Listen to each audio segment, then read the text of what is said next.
Welcome back to another RacerX track examination. My name is Donnie, and I'm joined by one of the most pleasant surprises of the 2023 season so far. We saw him up front in both the heat race and the main event last weekend in Seattle, riding the 508 machine for PRMX Kawasaki. Hunter Yoder, thank you for joining me to break down Glendale. Yeah, thank you guys for having me on. Of course. So before we get started, you've had a wild amateur career, two-time Loretta champion, 8 times on the overall podium. You were picked up by the AMSOIL Factory Connection Geico Honda pipeline, which had to be a huge accomplishment. And then unfortunately, they ended up closing in 2020, which left you kind of orphaned, similar to what happened to Carson Mumford. You rode for the Ty Loop Honda squad last year, made a couple of mains. But this year, you're really finding your stride with that PRMX squad. Guys like Marquier, Cade Clayson, Josiah Natsky. Finally making your mark. So how have you been finding the transition into going pro and then having to, kind of deal with those team changes and then learn Supercross all at the same time? The transition was way harder than I ever expected. Last year was kind of rough for my standards, like just not what I wanted. But I came in with too much expectation and it was super hard. Like, I don't know if you could ever really be fully prepared for it. Um, but yeah, I mean, the transition, I think we're doing better than last year for sure, by a long shot. So, I'm a believer in change is good, and maybe it was just time for a little scenery change up for some better performance. So, overall, I'm happy with my year, and I want to keep pushing and keep going. Good deal. So let's get straight into this track map. So looking at Glendale's track map, which you're seeing for the first time, what is the first thing that stands out to you? Um, it's pretty. There's a couple different, you know, things that are not normal, I guess, for a supercross track. Like I don't even know if those are 90s or what they are before and after the over under, and then after the whoops, like you do that same kind of 90 again, and then under the bridge. Start straight, super long. This is a bigger stadium, I believe, so it kind of gives you more of a bigger footprint to work with.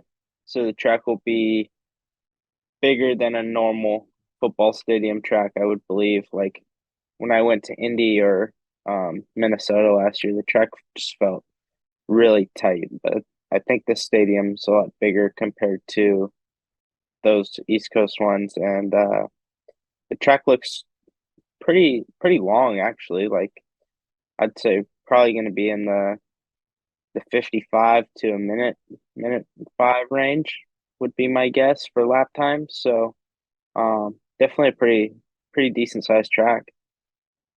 Do you breathe a sigh of relief when you see big tracks like this with the longer lap times, knowing that, it's not going to be nearly as broken down by the end of the night, especially with this one being a triple crown? I don't really know like if it's necessarily like relief, but it this track will be a little bit more hard pack, like you said, longer, so not as many laps. But the hard pack, I'm from California, so it's kind of I don't want to say my style, but definitely something I'm used to and I'm looking forward to, definitely. So one thing that I notice here is we have 4 full-length rhythm sections. Practically the entire track is made up of rhythm sections. We've seen even the best of the best, like Cooper Webb, get kind of lost late in the race and mix up his rhythms when he landed on Chase Sexton last year in Detroit. How hard is it to memorize the track when there are going to be 4 completely different rhythm sections? I don't know. I feel like at this point of, you know, we're professionals, so I feel like it's fairly easy. I feel like maybe, in the instance that you're talking about, like Cooper was so locked in, and a lot of times the 450 guys will three into a rhythm section. So maybe he just, I don't know, it's so hard when you're focused, right? It's so easy to make little mistakes.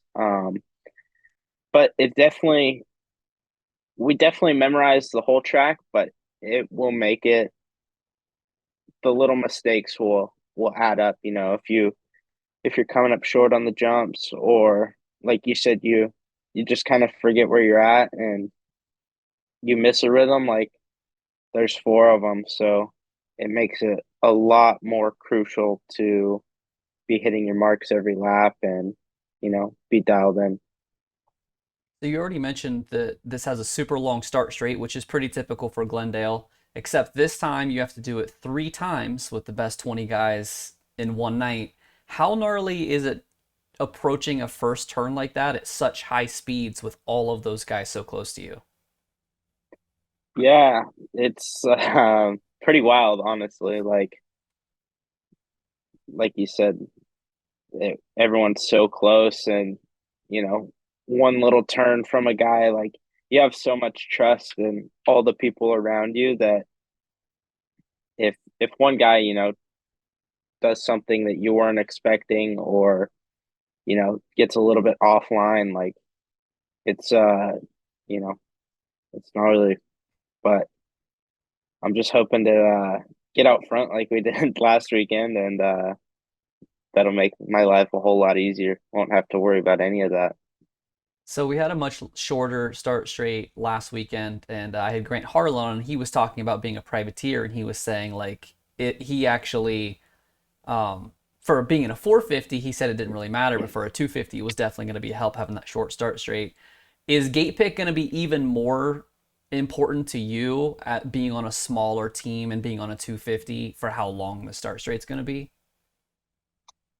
Um, I would say gate pick's always crucial. Um, Especially like you said, for having the longer start straight. If you're far outside, like it's gonna make the whole start a lot longer. Um, so I would say, like, as long as I'm somewhere in the middle of the start straight would be great. As far as being on a smaller team and kind of at a disadvantage, I don't really believe in that. Like I kind of showed last weekend that it doesn't really matter what bike you're on. Like everyone can say in the 250 class, it's more important to be on a better bike, but I believe our bike's, one of the best, and I believe I can start up front every time if I do what I need to. So, um, yeah, I think as long as we have a good qualifying, it should be up for some more good starts this weekend. Second rhythm after the finish line features a little split lane action, and that looks really narrow. It's half of the normal width. 10 years ago, it felt like we had every round had split lanes with like Chad and James. Have you ever raced something like these split lanes before? I know you did Monster Cup. I don't remember if that year had a split lane or not. When I did Monster Cup, I feel like the track was just pretty plain for the most part. I've been eyeing up that rhythm section this whole time we've been on the call, because I don't really like was looking at it and was kind of unsure. Um, I can't, at Daytona I did a split lane last year, but that was just a couple corners. So this will be interesting, like to see.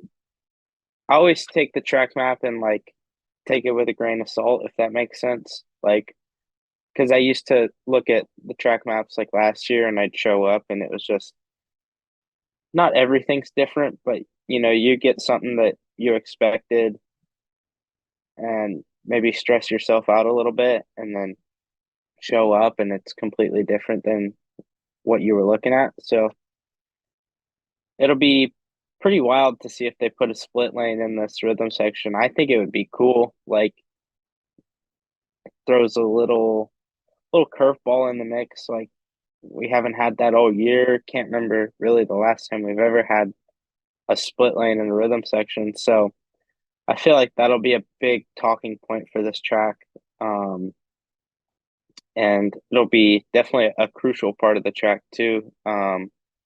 You know, trying to decide which side you should go on, which rhythms are better, um, and ultimately, like, what sets you up for the next corner too the best. Because if you're, say you're on the right side of the track, you're coming into a right hander, kind of the corners here, you're kind of coming in straight at it. So, um, there's definitely a lot of variables that go into it. So, it'll be interesting, and I think it's a pretty cool feature, honestly. So we have four true bull turns this weekend and not a single traditional 90 on the floor. Eyeing up this track map, where do you think the best places are going to be to pass this weekend? I definitely think, like we were just talking about that split lane. Um, like I said, whichever side becomes faster, or if you're able to, say they're pretty even, if you're able to just be quicker in the rhythms, then both sides, you could eye up a pass if you go down the right side, or you could square the guy up if you go left side.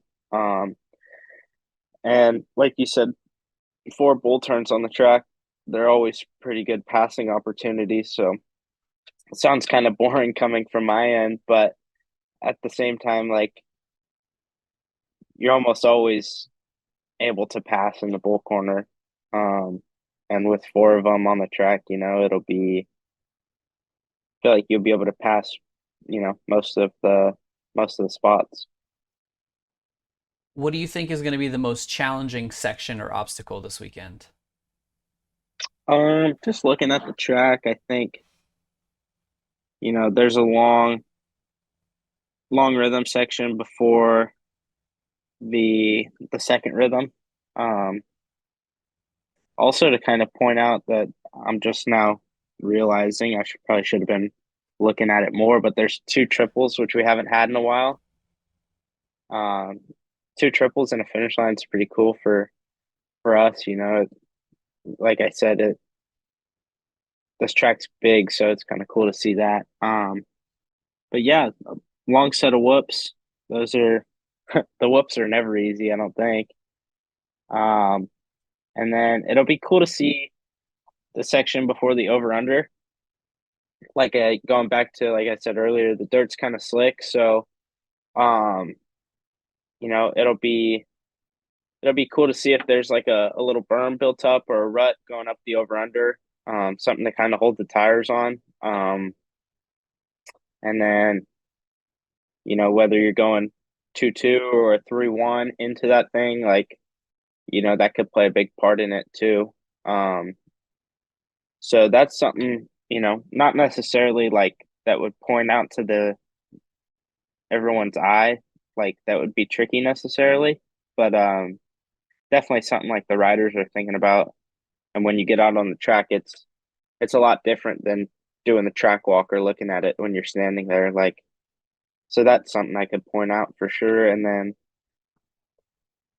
I would definitely just say that the track breaking down, um, that dirt's always pretty hard packed. So, and we'll see if it gets dry this year. I remember years past, it looks like at the end of the main events, that it's just blue groove, and you know almost has that layer of like dust on top if you get out of the main line. So I would say the dirt will be one of the biggest factors on this track.